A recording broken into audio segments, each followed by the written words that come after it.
Have you ever wondered how your Google search, WhatsApp message, or your favorite Netflix show actually travel across the internet to reach you in seconds?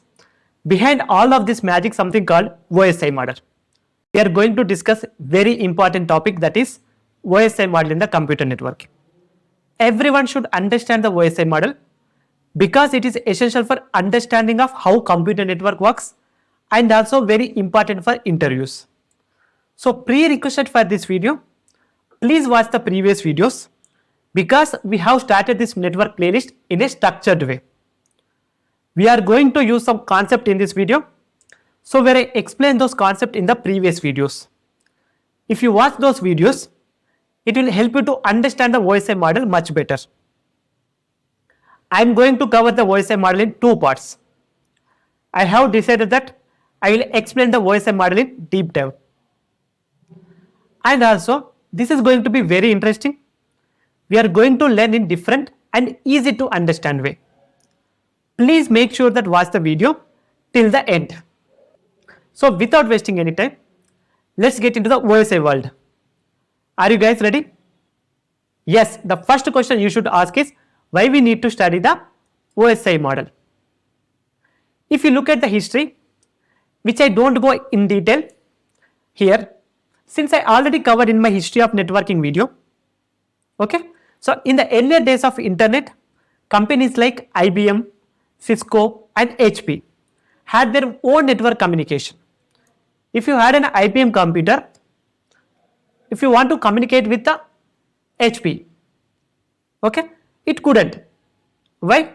Because each company spoke own network language. So the big question was, how do we make all these different systems communicate in a single or common way?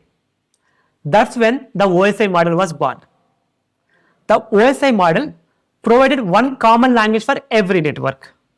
No matter which company built these devices, as long as they followed the OSI model, they could communicate with any other device across the globe. That's why OSI model is so important.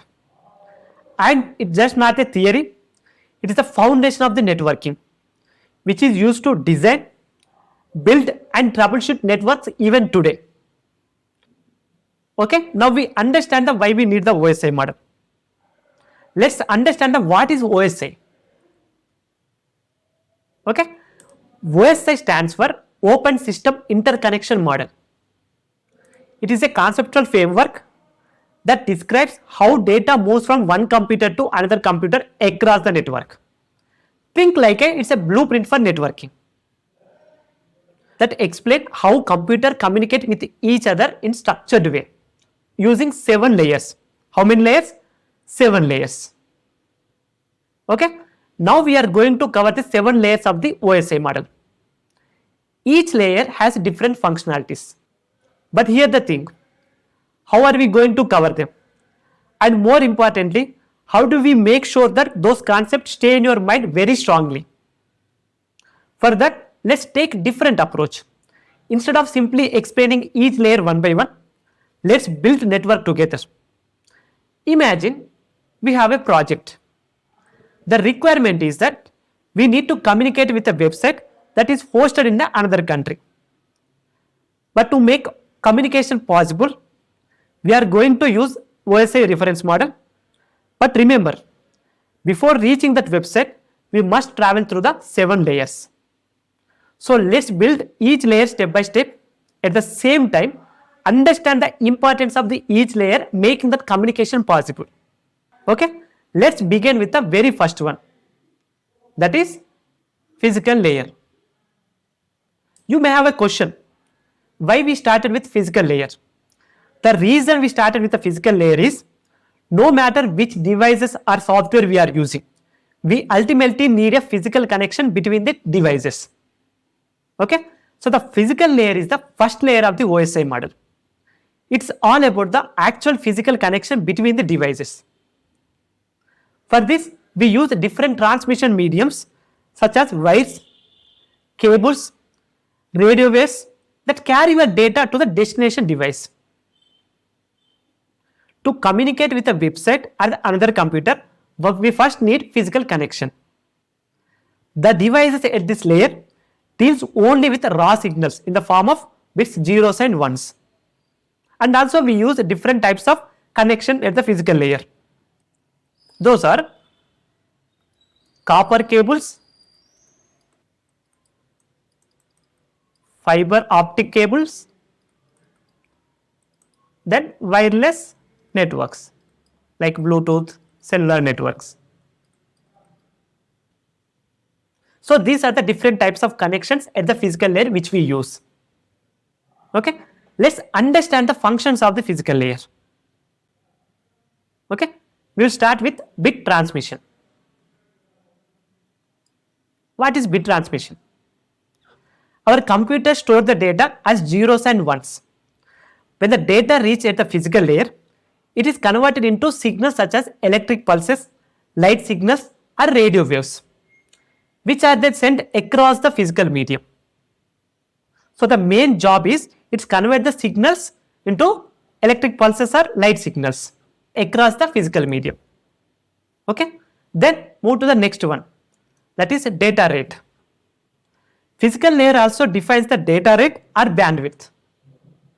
So that is how many bits can be transmitted per second. You might often hear terms like BPS, Mbps and Gbps.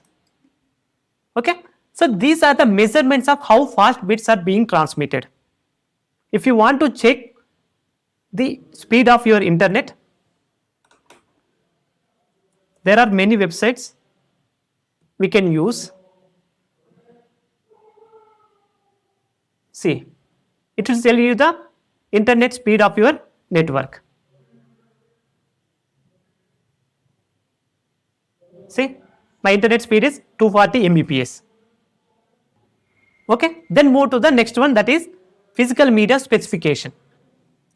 It tells that what kind of medium is used for transmission. As we discussed earlier, copper cables, fiber optics or wireless technology depends on the project requirement. Okay, this is also one of the function in the physical layer. Then move to the topology definitions. The physical layer also defines the physical arrangements device in a network, known as network topologies, such as bus, star, ring or mesh. If you don't know about the network topologies, you can watch my previous videos where I explained everything about the network topologies. Okay, then move to the synchronization. What is synchronization? It ensures that sender and receiver align in the terms of bit timing. So the streams of zeros and ones is correctly understood. Let's imagine there is no synchronization between the two devices. Obviously the data transmission would fail. Okay, then move to the final one, that is error detection. So this is all about the physical issues such as signal loss, noise or cable faults. It can be detected in the physical layer. So this is all about the functions of the physical layer. For better understanding, what we will do, how physical connection works across the world. Let's look at something interesting. If you want to communicate with another country, you need a physical path that connects your data across the continent. And most of the time, that's happened through the submarine cables. Yes, the real fiber optic cables that are laid down under the ocean. Okay, so there is actually a website called Submarine Cable that shows how countries are connected with these cables. Let me open that website.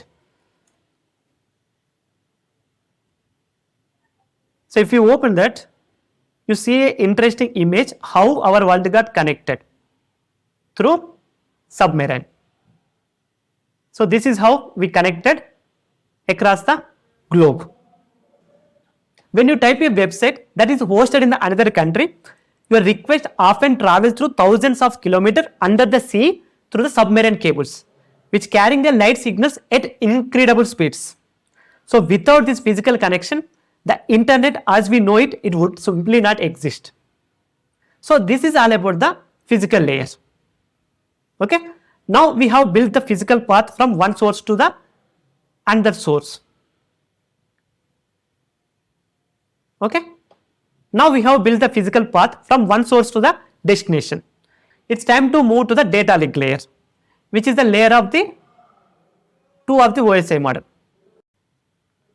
What is data link layer? What does this layer do?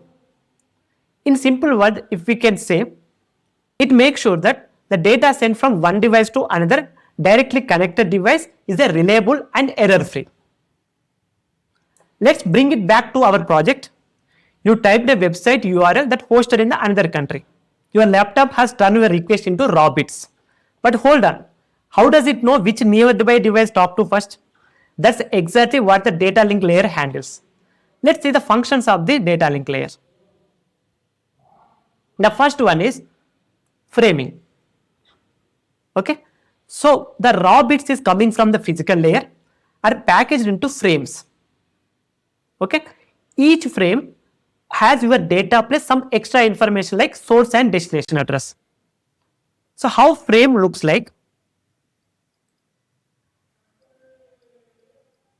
Header, packet and trailer. In header, you can see the information like source MAC and destination MAC. In packet, you can see the actual data. In trailer, you can see some error codes that will be calculated by CRC. Okay, so this is what make the communication reliable from one device to the next. Okay, next move on to the next function, that is physical addressing. Each device has unique MAC address. Okay, so the data link layer tags each frame with a sender and receiver with a MAC address. This way, your laptop knows exactly which device to send the data to the next, like sending a package the right house in your neighborhood. Okay, move to the error detection and correction. Ever wonder how your device knows if the data got messed up along the way? That's where cycle redundancy checks comes in. CRC. What does it do? The sender calculates a small code based on the data and appends it. The receiver does the same calculation. If it is matches, great, everything is fine. If not, the data gets resent. Okay, let me take one example and try to understand in better way. Let's imagine you are sending a data 1101. Then CRC nothing but divisor is 100. So once you send the request to the receiver, now receiver check the data. How does it check?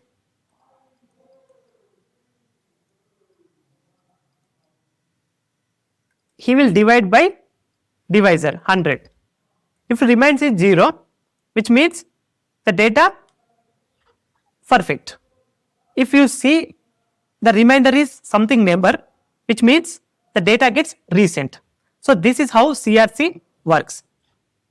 Okay, next move to the flow controls. What is flow control? Flow control is a technique used to match the speed between the sender and receiver, so that sender does not overwhelm the receiver with too much data at once. Imagine you are pouring a water from jug into a glass. If you pour too fast, the glass will overflow, obviously. Similarly, in networking, if the data is sent faster than receiver can handle, packet will be lost. Okay, so this flow control prevents this one. So this is basically making sure that sender does not overwhelm the receiver. So it controls the flow between the sender and receiver. So this is all about the data link layer functions. Okay, so back to our project story. Now our data has safely traveled through the data link layer. We framed it, addressed and checked for the errors. Now it's time to move to the layer 3, that is network layer. Then what is the network layer? Network layer makes sure that your data can travel from one network to another, even they are completely different sides of the world. If you want to reach a website hosted in the another country, your laptop has already prepared the frame, tagged it as a MAC address and send it to the router. Now the router needs to figure where to send it. That's where the network layer comes in. Now let's see the functions of the network layer. The first function is logical addressing IP address. Unlike MAC address, which is tied to device physically, but the IP address is logical. As soon as the request comes from the data link layer, we will attach the IP address to the request. It tells the network where your device in the world and where the destination device is. Think like a house address that tells the postal service where to deliver the package. Okay, so we will add the IP address to the request in the layer. As soon as we added the IP address, then we will do routing. So network layer uses routers to move the data from one network to another. Think of like this. If you want to travel from one place to another place, you open your Google Maps and you choose the path from least traffic. The same way, router look at the destination IP and find the best path to send your data to the destination server. So this is how your request can travel across the multiple countries through different ISPs under the sea cables or the data centers. So once we done the routing, then packet creation. The data is broken into smaller pieces called packets. If you observe, in physical layer, we call the data as a bits. In data link layer, we call it as a frames. In network layer, we call it as a packets. Okay, so the data is broken into smaller pieces. So each packet carries the source and the destination IPs. So once the packet reaches to the receiver, it can be reassembled at the destination. Okay, that's all for the today's video. We will cover other layers in the next one. Until then, take care. Bye bye.